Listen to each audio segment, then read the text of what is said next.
Welcome to Charlotte Readers Podcast. I'm Landis Wade, host of the show, and as you can tell, we're not in the podcast studio today. We're at Park Road Books, host of the show. And today I'm here with Gary Powell, an author who appears on the first season of the podcast. Gary, welcome. Hey man, it's good to be here.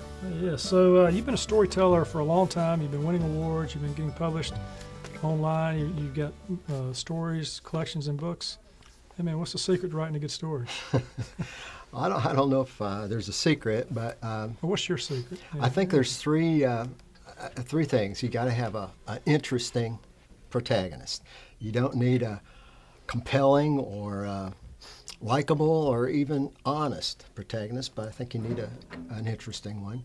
I think you need to present him with a challenge. Doesn't have to be life or death, but it's got to be something that's challenging in the context of his life. And then you got to see if he's up to the task. See what happens as he addresses that challenge, and hopefully by the end of the story he'll be a little different than he was at the beginning. So you wrote a piece that you read on the podcast called Fatherland, which I think went through several changes in the title before you landed on that. And it's about a father who is traveling back and forth across the Midwest on Fridays to see his children, and then trying to entertain them over the weekend before he has to go back home on Sunday night. Could you read some of that for us? Sure.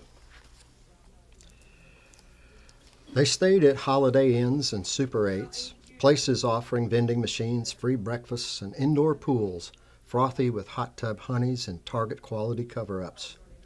For entertainment, he drove them past the insurance tower where he'd once worked, took them shopping at the mall, buying stuff they didn't need but insisted on having, hoping his acts of acquisition translated into acts of contrition. They knew every pizza and burger joint in town like Simon knew Garfunkel. They left gag ratings on napkins instead of tips. They sometimes splurged on Chinese takeout and watched pay-per-view movies. The fortune cookies encouraged perseverance and promised wealth. Never mind these weekends were costing him overtime, the price of gas guzzling his gonads. After the girls went to bed, he'd slip down the hall with a bottle of scotch and an iPhone, the lobby thick with wine coolers and other divorcee detritus. He'd check messages and shop for an app that guaranteed happiness, contributed to his 401k, and paid child support. Sunday evenings, driving back to KC, over that beige rolling prairie, it was always the same. Guilt, doubt, and bug splatter. Coyotes gnawed his Goodyear tires. Roadkill grinned from the side of the road by the light of a madman moon. By the light of a madman moon. That doesn't sound like a very fun trip back and forth. No. Yeah. Now, you've been known, Gary, you read 4 stories on the podcast, and I've been reading your work.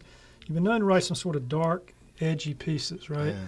But you lace it with humor, too. So do your own life experiences influence your writing? Well, I think readers always want to divine something of the author from the stories he or she writes.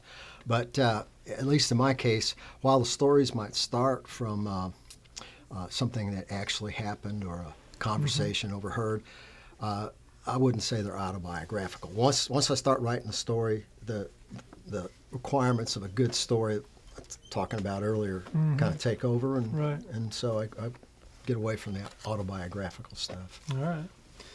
Well, the pieces that you read on the podcast are part of your upcoming book, Getting Even and Other Stories. Can you tell us about the collection in a few words? Yeah, I'm really happy with this collection. It's stories that I've published over the last 6 or 7 years, and some of them have won prizes, some of them have placed in contests. Most of them are set in the Midwest. A few are set in the South, in Charlotte, New Orleans. They're about ordinary people facing, everyday problems, and I think they're kind of stories that readers will be able to relate to. They may come away scratching their heads and saying, "I didn't think about it that way," but that's okay. And you've got one that you read on the podcast from that collection called Home Free. How about reading a little bit of Home Free for us? Sure. I work a pattern, starting at the top. I take out 3 windows, 12 panes, then move down to the second floor. If it's a really good throw, the glass explodes, leaving empty space while filling the empty I feel inside. Most of the time, though, jagged shards remained, and I try for those without much success. I'm a shortstop, not a pitcher. So the Cantrell boys, they get in a lot of trouble in your stories? Yeah, throughout most of this first section of the book, the Cantrell boys are in and out of trouble. All right. Kind of Stand By Me kind of characters, yeah? Kind of, yeah. Going down that railroad track looking for that next adventure. Yeah, pretty much, yeah.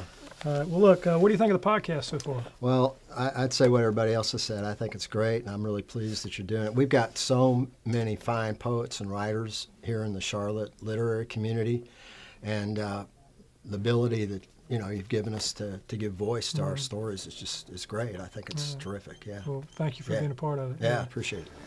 Well, that's it for today. Another fine author giving voice to their written words. If you want to see and listen to, you can't see it, but if you want to listen to Gary's episode on the podcast, go to Apple Podcasts, wherever you like to get your podcasts, or to the website, charlottereaderspodcast.com. Until the next episode, I'm Landis Wade for Charlotte Readers Podcast.